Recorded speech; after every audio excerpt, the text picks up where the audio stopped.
Con motivo del 20 aniversario del Centro de Investigación en la Identidad y la Cultura Latinoamericanas, CICLA, se organizó la exposición Ciudadanas en Movimiento, la conquista del sufragio 1888-1953, en conjunto con el Museo de la Universidad de Costa Rica. El principal objetivo de la exhibición es recuperar el proceso de creciente movilización política de las mujeres, las luchas feministas y sufragistas, así como su incorporación al espacio público en la Costa Rica de la primera mitad del siglo XX. La elaboración de esta exhibición se basó en las investigaciones de la doctora Eugenia Rodríguez Sáenz, especialista en historia con enfoque de género. Asimismo, se contó con la participación del artista Rosela Matamoros Jiménez. Y también la curadora del segmento histórico es la historiadora del arte Laura Rabe Cerconi. De esta manera, esta exposición incluye una exhibición histórica que contribuye a replantear y a visibilizar el importante papel que tuvieron las mujeres en las movilizaciones sociopolíticas y asociada con la conquista del sufragio. Y por otra parte también incorpora una exhibición artística que a su vez interpreta dicho proceso histórico y lo vincula con las luchas y los desafíos de las mujeres en el presente. En el hogar, del espacio doméstico al espacio público. En el marco de las políticas del orden y el progreso liberal, los discursos sobre la familia y los roles de género se redefinieron a finales del siglo XIX. A las mujeres se les asignaban los roles fundamentales de madre y esposa, encargadas de la crianza de los hijos, y a los hombres el de padre, esposo, cabeza de familia y principal proveedor. De esta manera se reforzó el ideal en donde a la mujer se le ubicaba en el ámbito doméstico y al hombre en el público. También en esta etapa, los liberales desarrollaron políticas para regular y controlar la moral sexual y doméstica, lo cual implicó la promoción del modelo ideal del matrimonio por amor y de familia monogámica, armónica y afectuosa. En este marco es donde tenemos que considerar el Código General de 1841, el cual introducía aspectos interesantes. Uno de ellos es que, por un lado, se permitía a los maridos, a los esposos, a los padres de familia, someter a castigos moderados a las esposas y los hijos. Y si ellos no respondían o no le obedecían, podía llevarlos hasta un tribunal, hasta el juez, para hacerlos que obedecieran. No obstante, el artículo 448 permitía a las mujeres demandar a sus maridos por su conducta relajada o malos tratamientos, y sancionaba la violencia de pareja con penas que la primera vez consistían en la reprensión del juez, y si el marido reincidía en sus excesos, la pena era el encarcelamiento proporcional a la falta. Así, amparadas a la ley, 393 esposas empezaron a utilizar la creciente red de tribunales civiles en el Valle Central entre 1839 y 1889, para denunciar la violencia en las relaciones de pareja. Un ejemplo de este proceso fue el de una mujer de San José, quien en 1852 inculpó a su esposo, indicando que, si bien una débil mujer es una compañera del hombre para que vivan maridablemente en la sociedad, también es cierto que cuando se abusa, cuando en lugar de esposa se tiene una vil esclava, las leyes han creado medios para cortar estos males y reprimir sus abusos. Estoy propuesta para hacer reconocer a mi esposo que hay leyes que me amparan. Por lo tanto, desde el siglo XIX y previo al desarrollo del movimiento feminista y a las legislaciones contra la violencia, las mujeres empezaron a reconocerse como sujetas de derechos civiles y jurídicos y a tomar acciones para defenderlos. Por otra parte, también asociada a estas políticas liberales y que contó con el apoyo también del magisterio y de las feministas, se dio un proceso importante de redefinición en el concepto de maternidad hacia el concepto de maternidad científica, que es la preparación de las mujeres para poder ejercer mejor sus papeles de crianza y educación de los hijos. Asociado a estas políticas liberales, apoyadas por el magisterio y las feministas, también se proporcionó una redefinición importante en el ideal de la maternidad, la cual fue elevada a la condición de una profesión científica moderna, sustentada en una estricta educación higiénica y moral de los hijos. Así, para dichas políticas, la mujer plenamente madre constituye el elemento básico de la sociedad.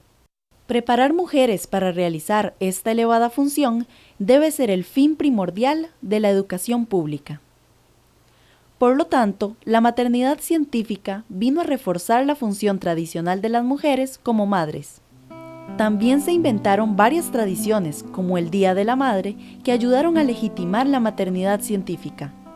Este se estableció por decreto el 15 de agosto de 1932, fecha a partir de la cual debía celebrarse en todas las escuelas, colegios, asilos e instituciones de beneficencia del Estado. En el hogar, del espacio doméstico al espacio público.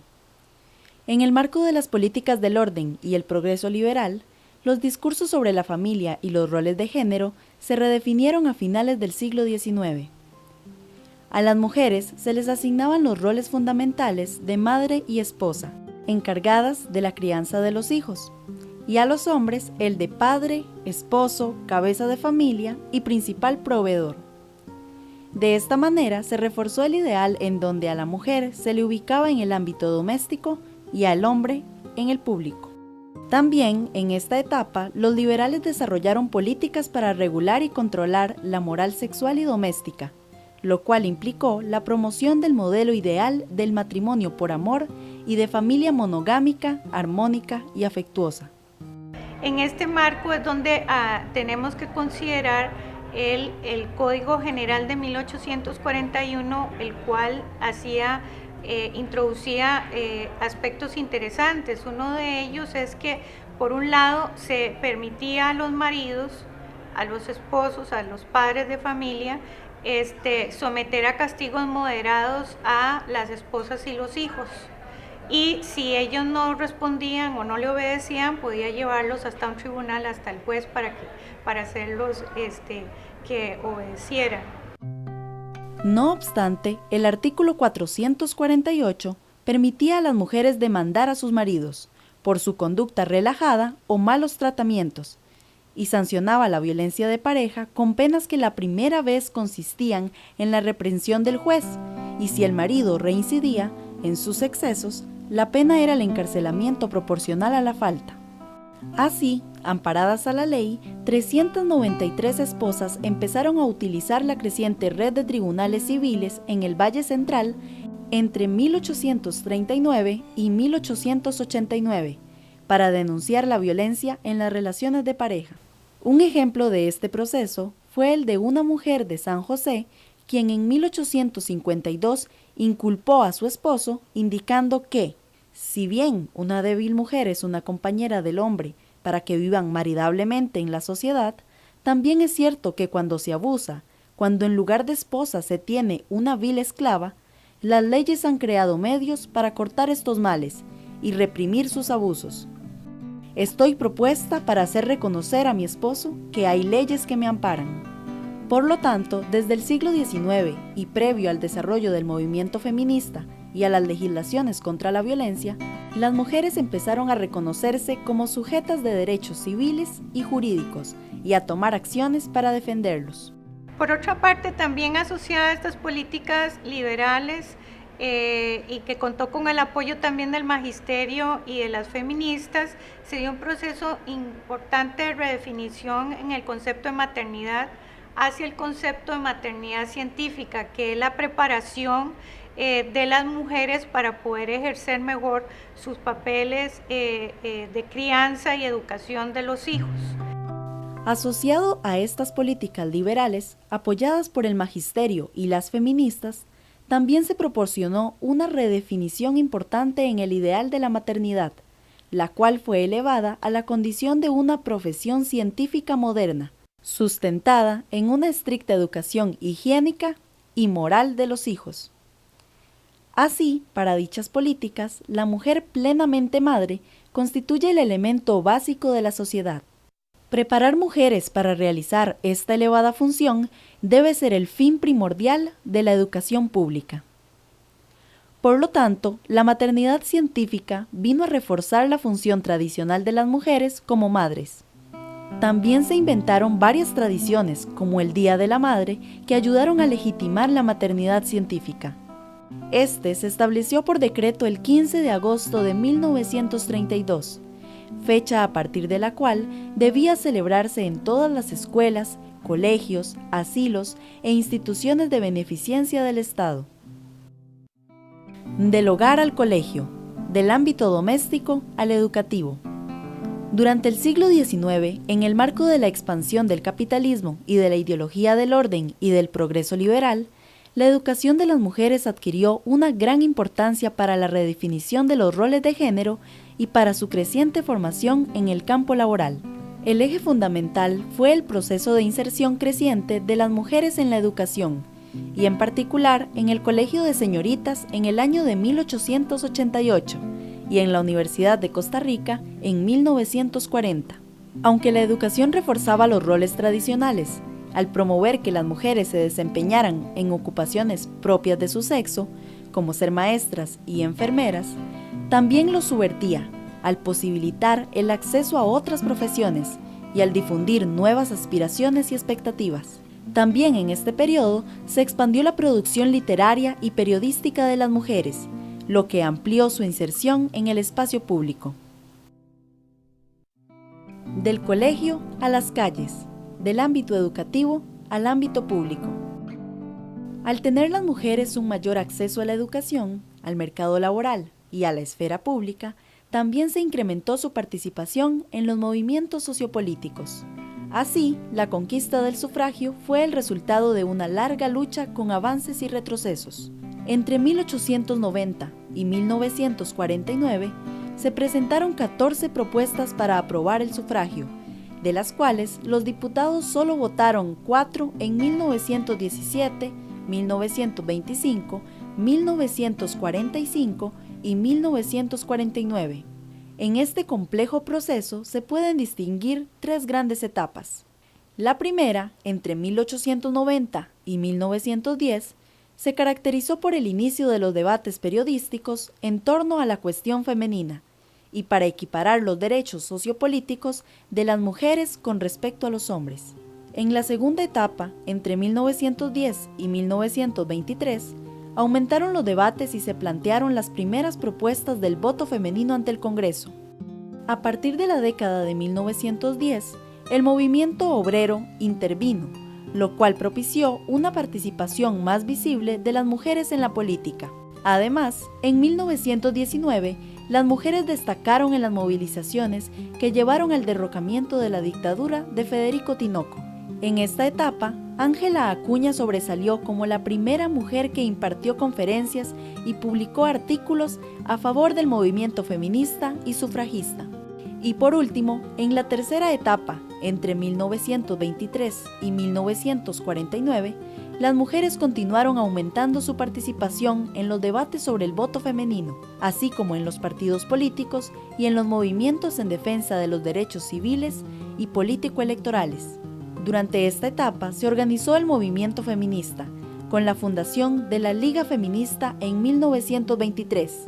También se fundaron los partidos Reformista en 1923 y Comunista en 1931, los cuales propiciaron una mayor integración femenina en las luchas políticas. Sin embargo, el Partido Comunista fue el que, entre 1931 y 1953, movilizó más amplia y sistemáticamente a las mujeres en la defensa de las reformas sociales, en las luchas contra la carestía y la especulación, y en las campañas electorales.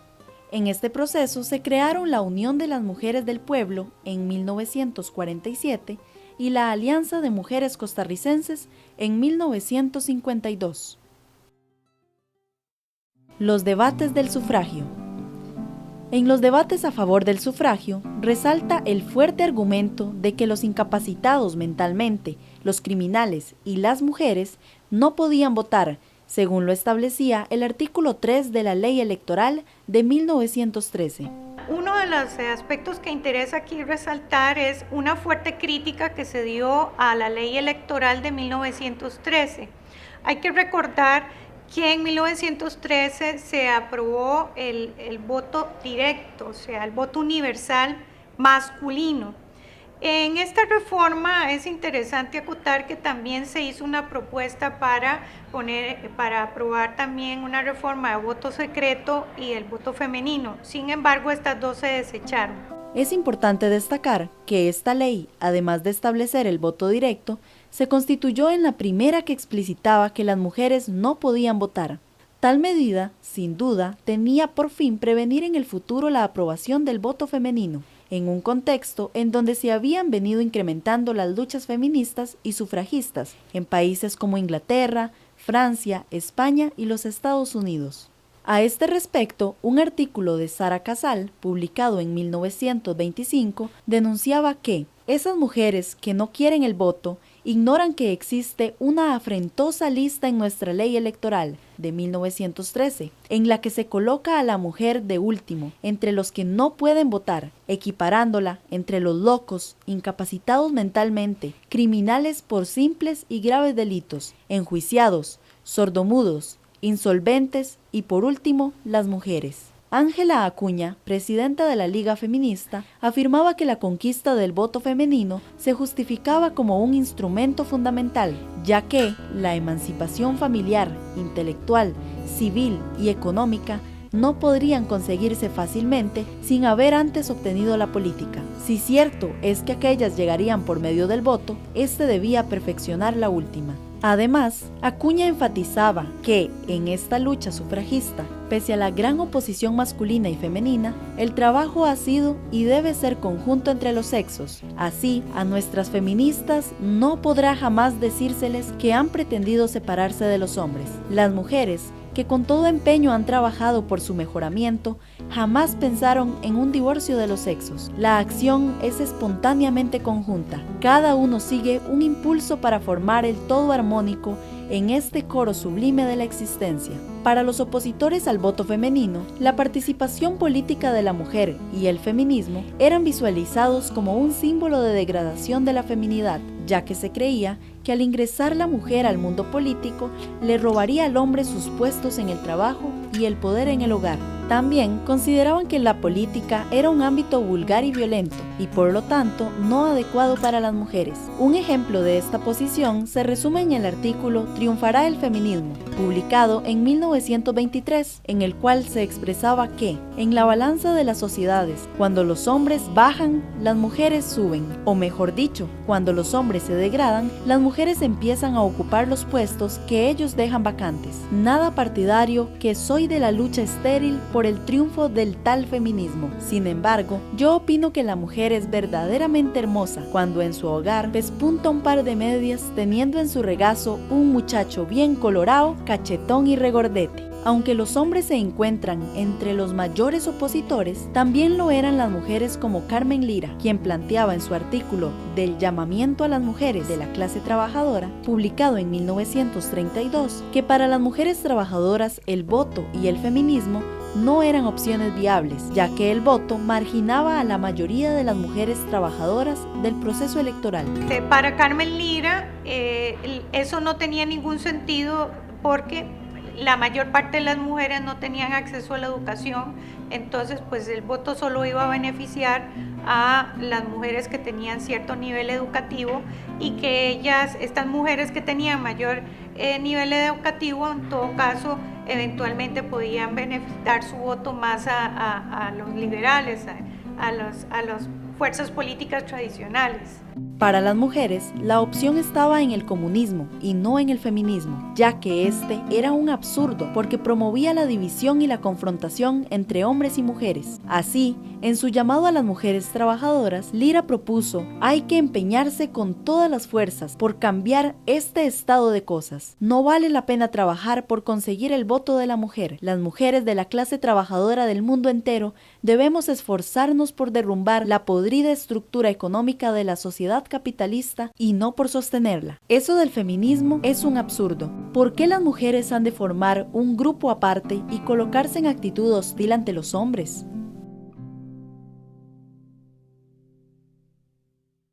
Conquista del sufragio. En la conflictiva década de 1940 se dio una creciente movilización de las mujeres a favor de las garantías electorales. Luego de la Guerra Civil de 1948, la Asamblea Nacional Constituyente de 1949 aprobó el voto femenino, la creación del Tribunal Supremo de Elecciones como un poder independiente y la ilegalización del partido Vanguardia Popular. También hubo un reacomodo de las fuerzas políticas, lo cual favoreció la aprobación del voto femenino el 20 de junio de 1949. A diferencia del debate legislativo de 1925, el de 1949 se orientó a favor del sufragio femenino, con una abrumadora mayoría del 80.5% de votos a favor. Al igual que en otras votaciones, los diputados fundamentaron su decisión en el papel protagónico y en el gran civismo demostrado por las mujeres en la Guerra Civil de 1948, en sus capacidades intelectuales, en su creciente acceso a la educación y en que contribuirían al adesentamiento de la práctica política. Sin embargo, el cálculo político también fue clave para apoyar la reforma del sufragio femenino en 1949. Esto porque habían sido desarticuladas las dos principales fuerzas políticas del país, los calderonistas y los comunistas.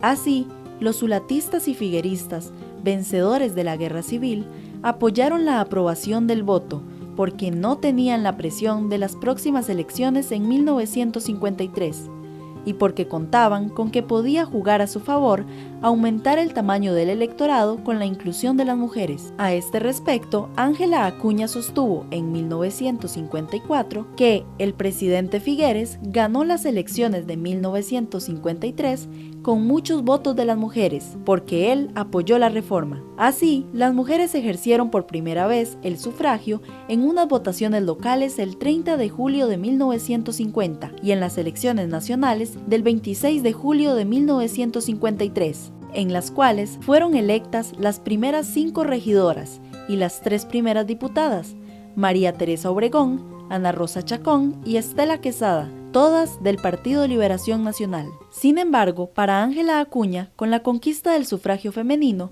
las mujeres no deben pensar que todo está al alcance de su mano. Conquistado ese derecho, es cuando empieza, en realidad, su labor efectiva en la conquista por la aplicación de principios jurídico-políticos que las beneficien o puedan beneficiarlas en el futuro. Así, las luchas continúan. Aún prevalecen muchos desafíos para fortalecer los derechos de las mujeres. Entre estos, lograr una vida sin violencia, al acceso en condiciones más equitativas a la educación, a la salud, al trabajo, a ocupar puestos de poder y a ser capacitadas para construir e implementar una agenda género sensitiva.